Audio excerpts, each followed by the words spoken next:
how I got started doing comedy, early on in life, I really didn't know I wanted to be a comic.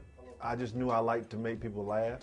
Like, that's the way I spent most of my days. Like 80% of my daytime was spent trying to figure out how to make people laugh. And a lot of times in making people laugh, I got into trouble doing it.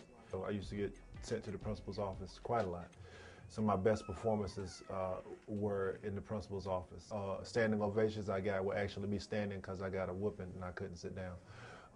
So that's pretty much how I got started. And when I came to Boston and I found there was a comedy community here, I really got serious about it. Started doing comedy clubs like the Comedy Studio, Nick's Comedy Stop, the Comedy Connection, which I'm a regular at. All these I'm regular at. And it's a new place called Tommy T's, and the Emerald Owl, which is an old school comedy club. So I worked with Monique, Bill Bellamy, Arnez J, Earthquake, that's them calling now.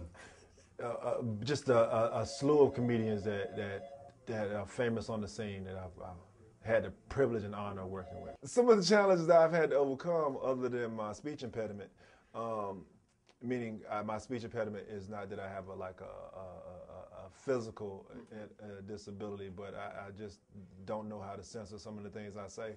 That's the impediment. But which is good for comedy, because I say stuff. I think about Bernie Mac always say, I say stuff that you're afraid to say. Yeah.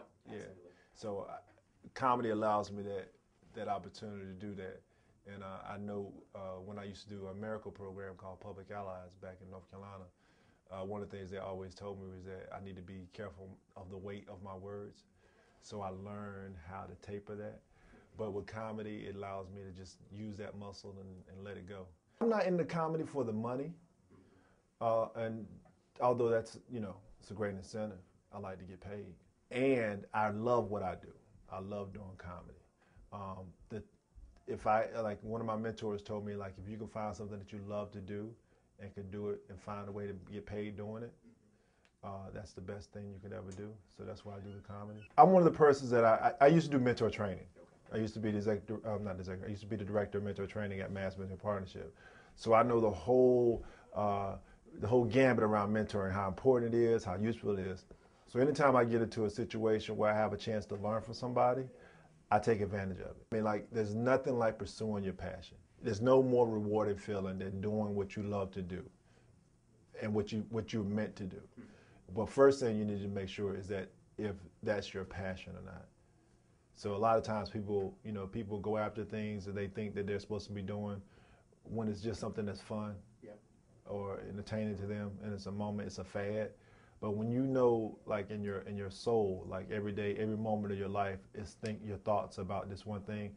Like comedy for me, comedy and being a comedian and being a superhero, as I defined it, for me, are like the love of my life.